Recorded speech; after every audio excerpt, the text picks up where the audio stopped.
So guys this was the exact time जब मेरे average marks थे 590 के around. And this was the time जब मैंने कुछ चेंजेस बनाए अपनी लाइफस्टाइल में एंड जिससे कि मेरा जो मार्क्स था 590 से बूस्टअप होके 680 तक गया एंड फाइनली नीट में भी मेरे 680 आए। So hi guys, this is Shashwat Singh, first year MBBS student at MLNMC Prayagraj.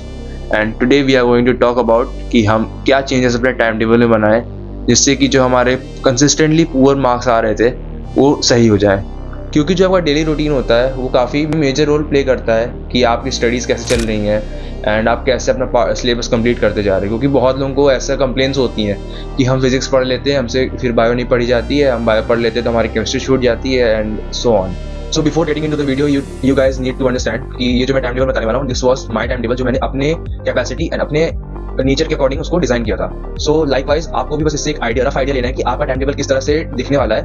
ये नहीं करना है कि डायरेक्टली जो मैं बता रहा हूँ उसको मतलब सीधा इंप्लीमेंट कर दो, क्योंकि सबकी कैपेसिटी अलग होती है एंड सबका जो होता है ना कंफर्ट जोन वो भी अलग होता है। हालांकि कंफर्ट जोन से तुम्हें भी बाहर आना पड़ेगा, लेकिन फिर भी थोड़ा बहुत तो रखना ही होता है। जैसे कि कुछ लोगों को रात में पढ़ने में मजा आती है and I was complete opposite, I was not a night owl. मेरे को सुबह पढ़ने में ज्यादा सही लगता था। So, अपने अकॉर्डिंग इसमें चेंजेस करना and let's dive into the video. Time table का इंपॉर्टेंस क्या है कि जो आपका पूरा दिन है वो काफ़ी सिस्टमेटिक वे में रहेगा। मेरे ख्याल में जो एक अच्छा टाइम टेबल होता है उसकी ये 3 प्रॉपर्टीज़ होती हैं, ठीक है। पहला प्रॉपर्टी क्या है कि कम से कम वो आपको 12 से 16 घंटे की पढ़ाई आपको स्टडी आवर्स प्रोवाइड करे। उसके बाद आपको प्रॉपर रेस्ट मिले। प्रॉपर रेस्ट इसलिए ज़रूरी है ना भाई, क्योंकि अभी आप लोग अपने हेल्थ पे कॉम्प्रोमाइज़ मत करना, क्योंकि अगर आपको कोई भी क्रॉनिक डिसीज़ इस समय हो गई तो वो आपके नीट पे काफ़ी एडवर्स इफेक्ट ला सकता है। क्योंकि जितनी भी तैयारी तुमने अभी तक की है वो सब बर्बाद हो जाएगी अगर कोई भी बीमारी मतलब कोई भी सीरियस बीमारी तुम्हें हो गई। गॉड फॉरबिड ऐसा ना हो। फिर उसके बाद नो बर्नआउट्स। मतलब अब क्या होता है ना कि बहुत कुछ लोग ना ऐसा मतलब टाइम टेबल डिज़ाइन कर लेते हैं कि जो अचीवेबल ही नहीं है। डाल दिया कि हाँ हम 4 घंटा लगातार पढ़ेंगे, जो कि इम्पॉसिबल है, नहीं पढ़ पाओगे। उसके अंदर की 4 घंटे में से भी जो तुम्हारी वैल्यूएबल पढ़ाई होगी ना वो सिर्फ 2 या 2.5 घंटे की होती है।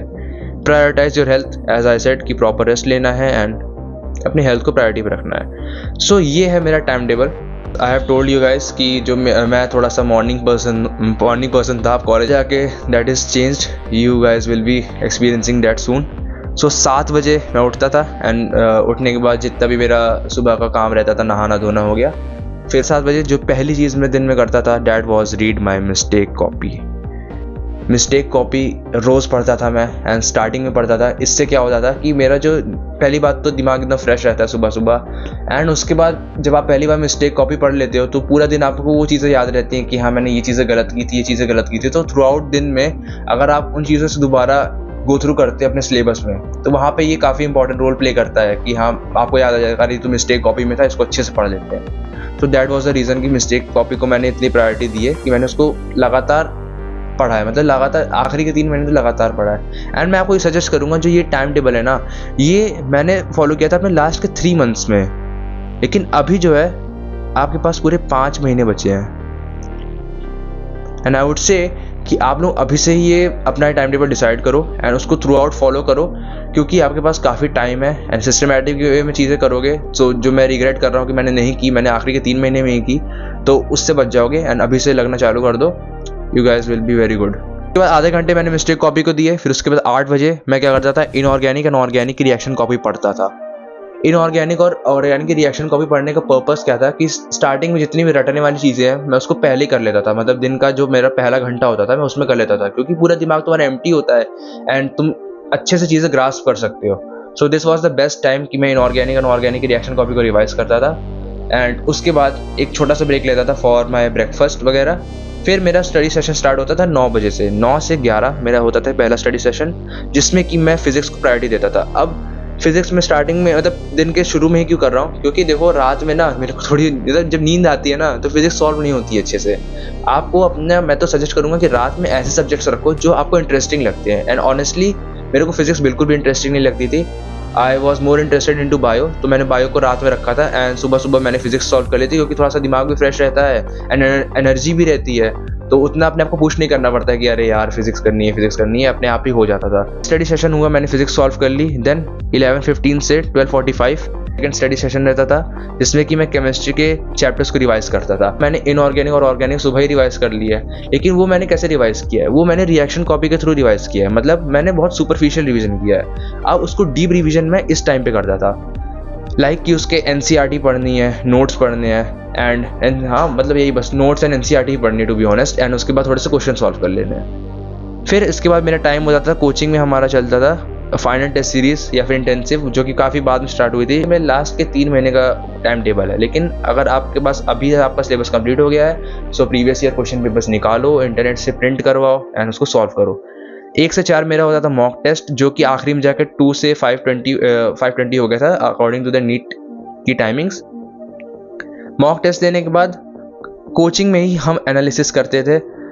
फिर एनालिसिस किया अपने दोस्तों के साथ, अपने टीचर से डाउट पूछे सारे, फिर उसको घर आके मिस्टेक कॉपी में लिखना होता है। फिर हम जो एनसीईआरटी क्वेश्चंस गलत किए specially in bio and chemistry, NCERT को रिव्यू करेंगे, लाइन बाय लाइन पढ़ेंगे कि कौन सा क्वेश्चन गलत हुआ है, कहाँ पे गलत हुआ है, कैसे सही करना था उसको, अगली बार कैसे हम गलत नहीं कर सकते। इन चीज़ों को देखने के बाद ही आप सही से एक क्वेश्चन को अपने फाइनलाइज कर पाते हो। अब उसको सुपरफिशियली तुम देख लो कि अरे यार ये गलत हुआ, चलो मैं बाद में याद रख लूँगा, ये ऐसे ऐसे हो जाएगा, वो नहीं होता है। सीरियस लेना होता है, जितनी भी आपकी गलती हुई है उनको सीरियसली लो ताकि आगे चल के वो गलती ना हो। एनालिसिस कर लिया, घर आ गए, 5:30 से 8:30 होता था हमारा सेशन 3, यानी काफ़ी लंबा सेशन रहता था। तो इसमें मैंने अपनी बायोलॉजी को रखी थी प्लस केमिस्ट्री का जो थोड़ा सा पार्ट बच रहा था सुबह, क्योंकि हमने काफ़ी कम टाइम दिया था सुबह, तो जितना भी केमिस्ट्री का पार्ट बच गया था उसको हमने अभी कंप्लीट कर लिया। फिजिकल केमिस्ट्री के कुछ क्वेश्चंस लगा लिए and at the and physical chemistry के जो क्वेश्चंस होते हैं अगर आपकी बहुत ही ज़्यादा वीक है तभी लगाओ, वरना तो जो मॉक पेपर्स होते हैं जो कोचिंग में पार्ट सिलेबस टेस्ट होते हैं उसमें कंप्लीट हो जाता है, तो उतना ज़रूरत नहीं पड़ता। फिर स्टडी सेशन 3 में हमने बॉटनी रिवाइज की अपनी एनसीईआरटी से, एंड एनसीईआरटी ही करनी है लास्ट के जितने भी आपका टाइम बचा हुआ है। फालतू में बाहर के सोर्सेज पे डिपेंड मत करना, मैं बता रहा हूँ। अभी आखिरी में अगर तुमने नई चीज़ पढ़ी वो बर्बाद करके जाएगी तुम्हें, क्योंकि डायरेक्टली सवाल एनसीईआरटी से आएगा एंड इस साल तो एनसीईआरटी से भी टफ सवाल आएंगे जो तुमने एक्सपेक्ट नहीं किए होंगे। सो एक्सपेक्ट द अनएक्सपेक्टेड, ठीक है, एंड एनसीईआरटी को पूरा रट डालना है। फिर एक ब्रेक लिया, डिनर किया, 9 से 11 हमारा होता था सेशन नंबर 4, जिसमें हम कंप्लीट करते थे अपनी जूलॉजी की एनसीईआरटी। जूलॉजी की एनसीईआरटी मेरे को फेवरेट थी भाई, मेरी जूलॉजी तो बहुत मतलब एकदम फेवरेट है, इसलिए मैंने इसको आखिरी में रखा था क्योंकि इंटरेस्ट भी आता था रात में पढ़ने में। फिर एनसीईआरटी पढ़ ली, देन उसके बाद हमने लगा लिए अपने बायो के क्वेश्चंस। एंड जितना आप क्वेश्चन प्रैक्टिस करोगे ना इन समय में, जितना क्वेश्चन प्रैक्टिस कर सकते हो करो, क्योंकि अगर तुम हर क्वेश्चन से इम्यून हो जाओगे ना तो तुम्हें वहाँ पे इजी रहेगा कि हाँ चलो मेरे को तो ये आता है, ये मैंने उस पेपर में सॉल्व किया था। फिर लास्ट में हमने 11 से 12 एक बार अपना रिव्यू कर लिया कि हमने दिन में क्या क्या पढ़ा, क्या क्या छूट रहा था, तो उसको हल्का सा कवर कर लिया। नहीं कवर हो पाया तो हम नेक्स्ट डे पे मैं उसको नेक्स्ट डे पे छोड़ देता था कि चलो नेक्स्ट डे कर लेंगे। एंड रिव्यू करने के बाद दैट वाज माय डे, मैं सो जाता था एंड हमारी अच्छी खासी नींद भी हो जाती थी 7 घंटे की। सो यहाँ पे आपने देखा कि स्लीप से भी कॉम्प्रोमाइज़ नहीं किया, हमारी पढ़ाई भी अच्छे से हो गई, हमने मॉक पेपर भी सॉल्व कर लिया and we are good to go. Points to remember, मैंने ये पहले ही तुम्हें बता दिया था कि do not try to copy this time table completely. अपने हिसाब से इसमें एडिट्स कर देना, अपने हिसाब से तुम स्टडी सेशंस को भी बांट सकते हो, उसमें रेस्ट पीरियड थोड़ा सा बढ़ा सकते हो कि अभी तुम अगर डायरेक्टली तुम बैठ जाओगे कि हाँ मैं 2 घंटे पढ़ूंगा तो नहीं पढ़ पाओगे, टू बी ऑनेस्ट बर्नआउट हो जाएगा।